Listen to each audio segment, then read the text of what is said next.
மகாபாரதம் மற்றும் பல புராணங்களில் குறிப்பிடப்படும் அணுக முடியாத வலிமையும் பேரழிவையும் கொண்ட 6 தெய்வீக மந்திரஸ்திரங்கள். சுதர்சன சக்கரம் மகாவிஷ்ணுவின் ஆயுதம், இலக்கை துல்லியமாக தாக்கி சிதறாமல் வெற்றிகரமாக திரும்பும் மகத்தான சக்தியை கொண்டது. வஜ்ராயுதம் இந்திரனின் இடியழல், முனிவர் தத்தீசியின் எலும்பிலிருந்து உருவாக்கப்பட்டு மலைகளையும் படைகளையும் நாசம் செய்யும் வல்லமை கொண்டது. பிரம்மாஸ்திரம் பிரம்மாவின் தனி படைப்பு, முழுமையான அழிவை உண்டாக்கும் ஆயுதமாக அதனை கடுமையான தருணங்களில் மட்டுமே பயன்படுத்த வேண்டும். காலபாசம் யமனின் பாசக்கயிறு, இலக்கை கட்டிவிட்டு அதற்கு மரணத்தை தவிர்க்க முடியாததாக ஆக்கும்.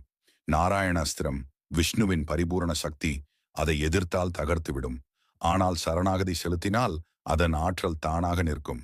பாசுபதாஸ்திரம் சிவனின் தலை சிறந்த ஆயுதம், பிரபஞ்ச அழிவை உருவாக்கும் சக்தியுடன் இறுதி தீர்ப்பின் சின்னமாக விளங்குகிறது. இந்த ஆயுதங்கள் நியதி, தர்மம் மற்றும் சக்தியின் ஆழமான உணர்வுகளை சித்தரிக்கின்றன.